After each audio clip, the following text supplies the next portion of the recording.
बिस्मिल्लाहिर्रहमानिर्रहीम। अस्सलाम वालेकुम।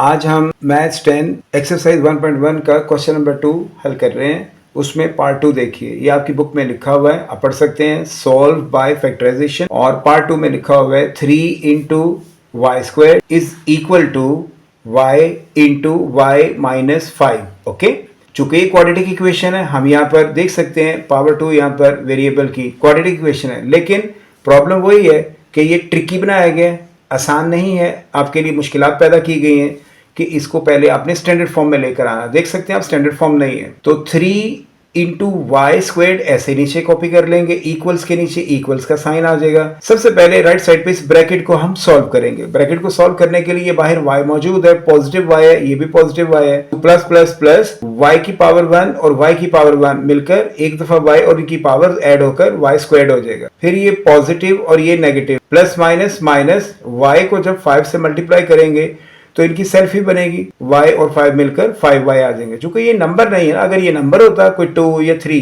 उसको हम 5 से मल्टीप्लाई करते तो टेबल पढ़ लेते। क्योंकि y का कोई टेबल नहीं है, तो y को जब नंबर के साथ मल्टीप्लाई करेंगे किसी भी वेरिएबल को, तो उसकी सेल्फ ही बनेगी, दोनों की आ गया। इसके बाद अब हम शिफ्टिंग करेंगे, इसलिए कि हमें राइट साइड पर 0 चाहिए। ये पॉजिटिव y स्क्वायर्ड और ये नेगेटिव 5 इंटू वाई, ये दोनों टर्म्स शिफ्ट होंगी लेफ्ट साइड पर, इनके साइन चेंज होंगे। ये जो पहले से लेफ्ट पे लिखी हुई है ये एज इट इज नीचे कॉपी हो जाएगी, पॉजिटिव 3 इंटू वाई स्क्वायर, और इक्वल्स को अब हम थोड़ा सा दूर कर देंगे चूंकि ये दोनों अपना सामान लेकर इधर आ रहे हैं। पहले ये पॉजिटिव y2 जब इधर शिफ्ट होगा तो ये नेगेटिव, चूंकि सिंगल है तो 1y का स्क्वायर है। उसके बाद ये नेगेटिव 5 इंटू वाई जब लेफ्ट पे शिफ्ट होगा, इसका भी साइन चेंज होगा, नेगेटिव से पॉजिटिव हो जाएगा 5 इंटू वाई।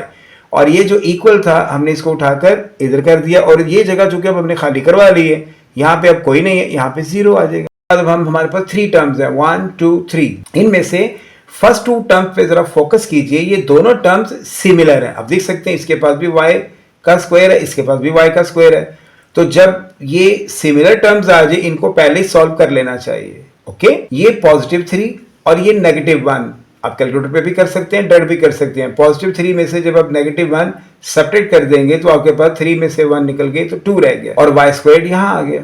उसके बाद ये पॉजिटिव 5 इंटू वाई यहाँ पे आ गया। इसको तो सॉल्व नहीं किया क्योंकि इसका कोई और सिमिलर टर्म नहीं है, ये दोनों सिमिलर टर्म्स है, इसलिए दोनों आपस में सॉल्व होकर एक नई शक्ल इख्तियार कर गए, वो ये है। राइट साइड पे 0 है। अब हम देखते हैं कि हमें कहा गया है कि फैक्टराइजेशन करो। फैक्टराइजेशन के लिए आपको याद रखना है, हमेशा मैं एक बात कहता हूं कि इसके 4 तरीके हैं आपके लेवल पे। उन चारों में से जो पहला तरीका है वो ये है कि इनमें से कॉमन फैक्टर तलाश किया जाए।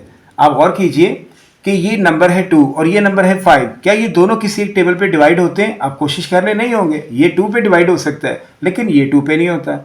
ये 5 पे डिवाइड हो सकता है, ये वाला 2 5 पे नहीं होता है। चूंकि ये दोनों किसी एक नंबर पे डिवाइड नहीं होते, इसका मतलब है इन दोनों के दरमियान कोई कॉमन फैक्टर नहीं है। आइए इनके साथ जो खड़ी हुई सेल्फी में ये वाई स्क्वायर्ड और ये वाई है, इन दोनों को गौर करें तो इनमें से y कॉमन निकल सकता है। तो एक फैक्टर हमें यहाँ पर कॉमन मिल गया और वो है y को जो कॉमन मिला है उसको हमने यहाँ लिख दिया और उसके बाद ब्रैकेट लगा दी। यहाँ गौर कीजिए 2 ने तो ऐसे ही आना है क्योंकि ये कॉमन नहीं निकला।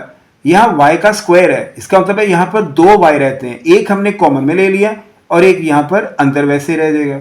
ये पॉजिटिव का साइन है, अगर यहाँ नेगेटिव हो तो हम नेगेटिव राइट करते हैं, अगर पॉजिटिव है तो पॉजिटिव राइट करेंगे।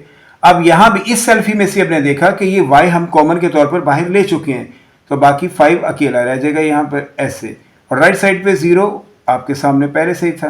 अब आपके पास 2 फैक्टर्स आ गए, एक y और एक ये वाला। तो अब इसके सोल्यूशन के लिए हम इस y को भी इक्वल कर देंगे किसके? इस 0 के। इसी तरह ये ब्रैकेट के अंदर जो 2 टर्म्स हैं 2y एंड प्लस 5, ये भी इसी 0 के इक्वल है। देख सकते हैं आप कि लेफ्ट एंड राइट के इक्वल है। इसका मतलब है कि लेफ्ट हैंड साइड पे अगर ये 2 फैक्टर्स हैं तो ये y पहला फैक्टर है, ये भी 0 के इक्वल है, और ये जो ब्रैकेट के अंदर जो सामान पड़ा हुआ है ये सारे का सारा पूरी ब्रैकेट ये भी 0 के इक्वल है। तो पहला ऑप्शन तो हमारे पास आ गया, यानी पहला आंसर हमारा ऑलरेडी निकल गया जो ही हमने इनको अरेंज किया। अब इसमें हम पॉजिटिव 5 को पहले शिफ्ट करेंगे इस साइड पे, तो ये हो जाएगा नेगेटिव 5।